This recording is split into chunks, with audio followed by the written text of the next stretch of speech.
If you were rebuilding Manchester United, is there any one player that you say has to stay, must be part of the rebuild? One player that has to stay at the moment, I would say maybe just Eriksen, just Eriksen, and maybe even De Gea too. Maybe Eriksen and I think De Gea needs to go, man.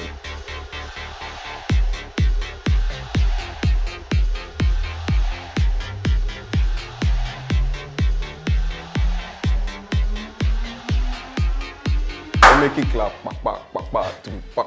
make it clap. Thanks for that, Tele. Since our good people they said they want to welcome. They want to give us a clap. All right, welcome back to another episode of Sangalooo. I'm laughing right now, but if I'm serious, this is a very serious episode of Sangalooo. What Manchester United doing is not funny, bro. What makes it serious? It's not. Cause what you guys are doing is not funny. Even as a neutral, I'm not even laughing again. What you? People are paying money now. I'm paying DSTV. I'm sitting up to watch matches, and you guys are not even coming to the game. So this is a perfect case of rock meets bottom. Manchester United are down bad, and when I say down bad, as in this is the bottom. Like surely. This is bottom. Back-to-back L's in the Premier League. Currently sitting 20th in the league. So you literally sit 20th in the league. How can you hold 4 from Bournemouth, from Brenford, bro? It's sad. It's painful. It's sad, but at the end of the day, if we want to really analyze, we would, there's so much to say, right? These players have shown that they are not as good as. Even if they are not as good, like there's a certain level of effort and a certain level of decision making that like you just make as a professional that's playing football at this level. What was David De Gea doing? Like, is Manchester United sabotaging yet another manager after 2 weeks? Can Ten Hag survive this? So this is the thing. Before we came on the show, I actually did think that I would have a lot to say, but at this point now, I'm just thinking back at everything and I'm like speechless. But there's one thing I'd like to say though. Anybody putting the blame on Erik Ten Hag is very wrong. Yeah. You're wrong, and there's no excuse for that because this guy just walked into the door and he has walked into a dysfunctional team, a dysfunctional club, and top to bottom. This is a club that Ragnick came into and he pointed out every single thing that was wrong, and we thought the guy was just complaining. They chased him out. They literally chased the guy out because he was speaking truth to He power. said that, and the same truth he said are similar truths to what Luis Van Gaal said, similar truths to what Jose Mourinho said, similar truths to the thoughts that they were scared Antonio Conte would say. So all these pragmatic guys that were here to disrupt the order of things and tell them that you guys are messing up and I can't take this. They don't want them. That's why they brought in Ten Hag. That's why they gave Solskjaer such a long period of time. They don't want guys with personality. And that's exactly why they did not honor the original agreement with Ragnick to remain. He was too stubborn now. The guy was showing craze. He was supposed to remain as what's the word now? Consultant. Director. But they didn't. They didn't. They say what else can spend 10 players? We spend 100 million. Yeah, bring Ragnick. And he said it categorically. These players need to go. The bulk of them need to move on. I think we can agree that it's not Erik Ten Hag's fault, but I think so too. I feel like I need to ask a few questions about some decisions he has made. First of all, I think he shouldn't have played Eriksen false 9 in the first game, and then to not play that same player at the base of your midfield a game after. Like, you need to respect this league, and that's one thing. I feel like playing Eriksen in DM, you need to respect it. You can't do that. That's something that Pep Guardiola realized a long time ago. He knew Fernandinho was there before Fernandinho started winning off. He brought in Rodrigo. You can't. This isn't any of these other night leagues that you put a nice playing footballer, a Busquets or a Pele in your DM. They'll run them ragged. So I think he made that mistake. That was the first one. And then second of all, his defender, he actually signed in Martinez to play centre back for you. And that cost you for one of the goals. His lack of height cost for one of the goals because the centre back that won the ball over him is one of the Premier League shorter defenders to start with. Ben Mee is only 5'10", and for Ben Mee to now be dunking on your centre back, and then now you hook the guy after, because he's making some mistakes. But why are you putting a 5'7" man play centre back in the Premier League? So this is what I'd like to say is the fact that at the end of the day, every manager comes into a side and they want to impose their ideas, right? But it is a situation where every idea this guy is trying to implement is being countered by other shortcomings from all the other players, right? Imagine when Pep came into Manchester City, he straight up did not want to use Yaya Toure because Yaya Toure was not, really what he wanted. Because he's racist. That's by the way. But he straight up did not want to use Yaya Toure, and in everybody's eyes, Yaya Toure was literally arguably the best midfielder in the league at that point. So him using other players in place of Yaya Toure, but it working out for him was because the other aspect of the game, you understand me? The other aspects of the team, they were able to take on the ideas that he had, and everything worked out fine. The same thing with Jurgen Klopp. the fact that it was not highly publicized, his very first season, he imposed his style on the team. You watch Liverpool throughout that season, and you can back up what I'm saying. He imposed his style on the team. They were not getting the results as often as they should or as often as they could have, but you saw the idea, you saw it translating, and you saw them at least getting results. You saw them progressing. But this is a Manchester United side that has too many players that lack technical ability and lack the intelligence to take on instructions, like Ragnick pointed out. And even if they took on the instructions that Ten Hag would have given them, as in this is being fair to Man United. Even if the players took on the instructions Ten Hag gave them, if Martinez was ready to fight, but if Erling was ready to play that DM well, when your goalkeeper does that early in the game, it's like you've been punched in the face. Now, what do you do next? Then he makes another mistake. It's like, why are we even out here? Now we're 2-0 down all of a sudden. For sure. The first goal took the wind out of their sail. And we have to give Brenford a lot of credit because that second goal, the press, it wasn't just about De Gea playing a bad pass. He played the bad pass to Eriksen, but as soon as they played it, that was the trigger. The Brenford player was on Eriksen, they were on the pass to that side, and someone had even cut off the pass back to De Gea. So that's why I feel like Ten Hag might need to realize that the Premier League, almost every manager in the Premier League is fighting for their life. And they are low-key like geniuses. Like, this Brentford manager is a very good manager. And he set up his game well enough to punish United where they were vulnerable. What I would say is that at the end of the day, Manchester United and Manchester United players make other players look good. And that's a fact. This is a Brentford side that is coming up from the Championship. And you cannot tell me that if this Brentford side played Man City or Liverpool, not even Liverpool or Chelsea, this same Brentford side that's just coming against anybody. Exactly. So my point is this, right? These players make other players look good. There's nothing in the press. If you know the basics, know how to pass out of a press, understand and have the confidence to just give beat enough a man. effort, bro. Do you get me? Even the running stats, we saw the running stats. You guys ran so much less than the opposition. So that's the thing. They beat you every So way. it wasn't just about the mistakes. It was about the players not committing to the to the manager's tactics and committing to what was necessary in the game. So imagine that press example that you gave, and okay, you had the ball with you. Just pass the ball out the right way. Have the confidence to beat a man. Have the confidence to give passes to the right people. Oh, bro, just hit it. Just hit it or long. Just hit it long. Like, you get me? So overcomplicated the game. So it was not about. It was not about Ten Hag. They're one of the best headers of the ball in football. Send it to his head and hope. Exactly. So it wasn't about Ten Hag or just the mistake. Like, mistakes happen, but the whole team and those players definitely are source. A lot of them need to go. I asked that question recently. If you were rebuilding Manchester United, is there any one player that you say has to stay, must be part of the rebuild? One player that has to stay at the moment, I would say maybe just Eriksen, and maybe even De Gea too. Maybe Eriksen and I think De Gea needs to go, man. Another thing I actually wanted to I wanted to say was what you said about Martinez, and I feel like everybody's giving the guy too much stick. Unnecessary, if you ask me, because he had no cover from his defensive midfield and he played well. He won a lot of duels against Tony and even against Mbeumo. But the one mistake that he made, which was allowing Ben Mee to get the better of him there, is what everybody's capitalizing on. This boy had he had a pretty good game besides that issue. No, but I think he also played the ball out well in instances when he had the ball. So of course. But I think the issue is that is going to, over the course of a season in the Premier League, his height is going to cause you. So everyone came to this season thinking his height is going to cause you problems. And we're only 2 games in, and it has been exposed for everybody to see. So he's a good player, but I think it's like, it just cannot work. There's certain things that just don't work in the Premier League. It cannot be a short centre back. It was exposed once, and it was exposed in one kind of situation. In other kinds of situations, hear me. In other kinds of situations, because we've seen those situations happen in the last game, and so in other kinds of situations where like there's like a a cross in, and he always wins the ball. Long balls from the back, he always wins the ball. But in case in case of defending corners, what if, for example, you remove him from man marking and let him mark other, just do an area marking? But I feel like by having him, another because person, he's your centre back being that short, then you've lost height in your team. Because those are typically the positions where 2 of your tallest players should be. Everybody's so just like now you're a small team. I guess you have Scott McTominay still in there who brings centre back high, but he doesn't play all the time. I feel like everybody's just making the case because it's Manchester United. I mean, we'll keep an eye on it. I'll definitely keep an eye on it. It's too soon to say either way, but I feel like the prediction was his height will cost him, and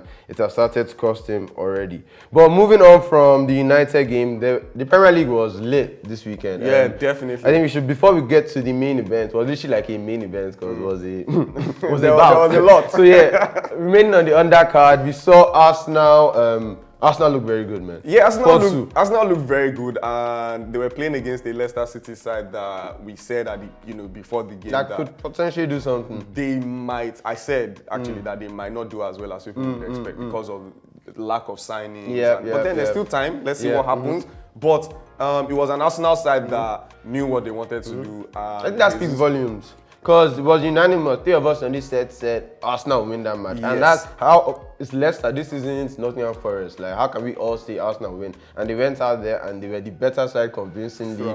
Gabriel Jesus played spectacularly. Like, it was his home debut, so he showed the fans the whole package. Yeah, I feel like the only drawbacks for Arsenal would be the ease with which they considered the 2 goals that they considered. Right? The Saliba own goal and the second goal that came right after they had scored 1 goal. So those are things that Arteta might want to clean up on, but Jesus had a feast. Jesus had a feast. Martinelli has scored yet again. Those 2 boys, like the team Arteta is building, is built it in his own image. He's brought players that he trusts and he likes, and they're taking on the responsibility well, and I have to clap for the man. Yeah, definitely. Zinchenko also had a very good game. Again, like what Zinchenko has brought into the team is exactly what they signed. Experience, like he plays for his national team, he's won trophies for Manchester City, so he's a big personality, and he's not going to allow the standard drop around him, and that's great to see. So now over to the main event in the Premier League, the London derby, Tottenham versus Chelsea, and yeah, it was a firecracker. It was a firecracker, and it was interesting to see that at the end of the game, everybody, like players, managers came to blows. It went to just, like, and I was wondering why, because I've always known Tuchel to be one of those sore losers, right? Like Pep Guardiola. Yeah. It's passionate. Sore loser.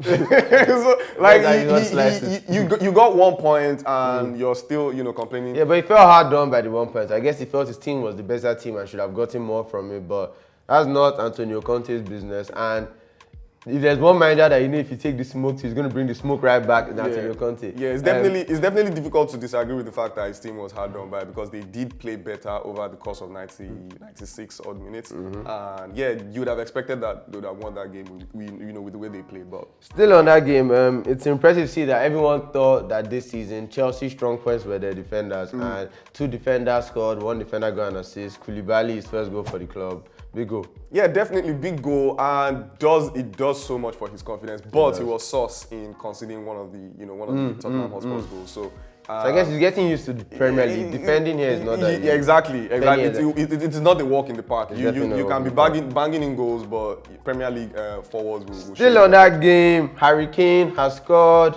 in the month of August. August? Yes, in the month of August. In the month of August. How do you feel about that? I feel like I will not jump the gun yet and think that he's going to score again this month. I feel he's going to continue with his all of you that jumped the gun on Harry Kane and sold him, I told you I was going to stick with the boy, and he delivered. He's breaking the August jinx, and a big goal at a big time. Like. Yeah, definitely. And the goal had to come. It had to come. It was like the 95th minute from a set literally piece, the last kick of the game. After the goal, the referee blew the final whistle. But the thing is, with Harry Kane, he is that kind of player that is a talisman and a leader. He saw that his team was going to go home with nothing in a very, very important game, and he came through with that goal. And his record in these North London derbies is impeccable. So. Yeah, definitely. I mean, it's Harry Kane for crying out loud. One of the I think he's one of the best strikers in the Premier League. Definitely, he's one of the best strikers in the world. He's one of the best strikers in the world over the last 5 years. Definitely. So Harry Kane and on FPL, I would say still hold on to Haaland. If you swapped Haaland for Harry Kane or Harry Kane for Haaland, still hold on to Haaland. Should we enter our FPL When September comes in, then maybe go back for. Yeah, I definitely want to advise you to, if you've made the change once, I definitely want to advise you to make it again, because you're just going to change, bring in Kane will now blank, Haaland will now score again. So just stick to your guns. Like I said earlier, first few weeks, stick to your guns and see how it goes. So yeah, Haaland blanked. He was the most captain player in the week. The first player to be the most captain player other than Mo Salah since like game week 7 of last season. So everybody backed Erling Haaland this weekend, and he put up a very Lukaku performance, 8 touches in the entire 90 minutes, completed only 2 passes, and obviously didn't score a goal. What do you think about that? I think he would have been shocked. He would have been completely blindsided by that game. 8 touches. Wow. He has never. I don't think Haaland has ever played a game like that in his entire career. He didn't have a shot. Like he can't fathom it. I mean, how he plays for Norway, he's like the focal point. So with Odegaard, how he plays for when he was at Molde. You know, he was the focal point. Leipzig, everywhere. In Borussia Dortmund too, the same thing. So him coming into a Manchester City side where everybody's on song, Foden was trying shots. Trying to score, like the way Wimos was getting angry with Gundogan for getting into spaces, but Gundogan is going to do what Gundogan does. Like, he's going to get his own goals. But at the end of the day, I'll say welcome to the Premier League. But he did get one assist from one of those two passes. And that was a brilliant assist, to be fair. Very to Gundogan that he was beefing. And that's why Gundogan making those runs off the striker is a key part of Manchester City's game. It's and definitely Haaland is going to have to get used to it. Yeah, it's healthy competition. He's a big fish in a big pond now. And let's see if he swims or sinks. But yeah, I back him. Like, obviously back Haaland. He's probably going to score again in the next goal. Definitely. His goal-to-game ratio is still at 2 games won, a goal a game, and you know that's what he does. Still in the Premier League, we've got some big news for some of our Super Eagles. So Emmanuel Dennis has joined up with Taiwo Awoniyi over at Nottingham Forest. Awoniyi just got a goal, his first goal back in the Premier League. And now he's going to be teamed up with Emmanuel Dennis. Yeah, and I remember during the preseason when Awoniyi came in, I remember talking about watching out for him and maybe even having him in my You did. Shout out to him. Of course. And he's come into a team where at the start they were still figuring out how to.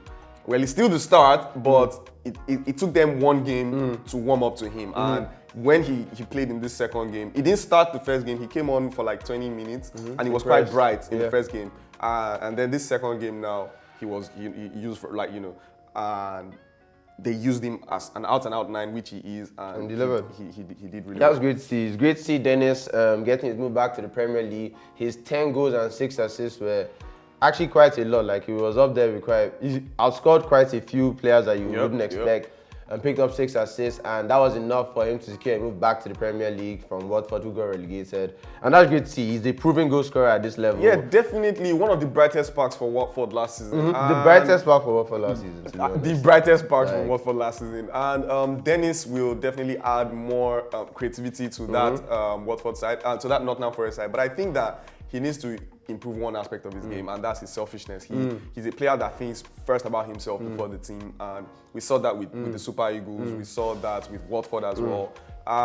He has everything in that Nottingham Forest side, I think, to make a splash, this season. And with somebody like Ahua also being linked with Nottingham Forest, that'd be a big sign. This is the player that was linked to Liverpool, Arsenal, Tottenham, just last season or the season before. So for them to pick him up would be a massive coup, and that would actually move them up from being relegation contenders, in my opinion, to being let me say a lower half of the table finish team, because that's what they want. I put them out at the start of the season to go back down like right away. If you promise them the 17th spot right now, they will bite your hand off. Let's just stay in the Premier League. Yeah, definitely. So yeah, that's a wrap up of what's happened so far. So now looking into the future, Monday Night Football tonight, and we've got Liverpool versus Palace. This is a game that if you watch the last episode, which I'm sure you guys watch, you guys are our guys. The guys on the show think that Crystal Palace is Liverpool's bogey team, and they have put up some iconic performances against Liverpool, so I can see why they would say that. You can get Liverpool to beat Palace at 1.2 odds, but on BetWinner, of course, BetWinner Nigeria. Right. Check them out on all the platforms. But the big odd today is Crystal Palace to win at 14.0. If you're on a shot in the dark, you're shooting for the stars, this is probably where you should put your money. It's the only game on tonight, so not something to root for tonight. It will be a very big one, and I think that Crystal Palace would play well.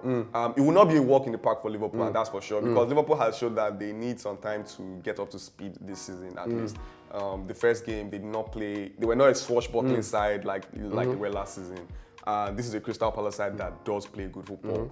And all of their players seem to be up to, at Crystal Palace, their players seem to be up to it. Yeah, it's a very good side. Vieira is a good team. Yeah. They didn't really play that well in their first game of the season, and I actually think, on the contrary, the fact that Liverpool didn't start that well in the away game, this home fixture at Anfield is become a must-win game, because City are already 5 points ahead of us. It's a must-win game. I'm hoping he goes with Darwin Núñez instead of Firmino up top because every time that guy has played community, every time he's played, he scored so far. True that. So yeah, a lot of chances are created Every time when he has plays. played in competitive. Yeah, in competitive Because football. don't forget the that's what blanks. matters now. It's only you guys Don't forget that those blanks.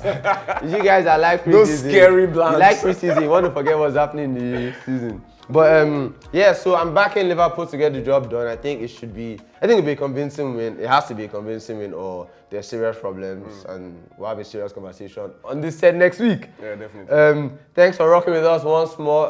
That's our recap of what's happened over game week 2. Our predictions for the rest of game week 2 actually. Some FPL tips for you guys as usual. Hit up BetWinner. You can get your betting shot on BetWinner. Definitely. Wonderful accumulators. Wonderful accumulators that they pick for you. You can either rock with the accumulator, you can tinker a bit if you're feeling that way. And instant cash out. And instant cash out. Sweet. Sharp. All that on BetWinner. Check them out. Thanks for rocking with us. Peace. Peace.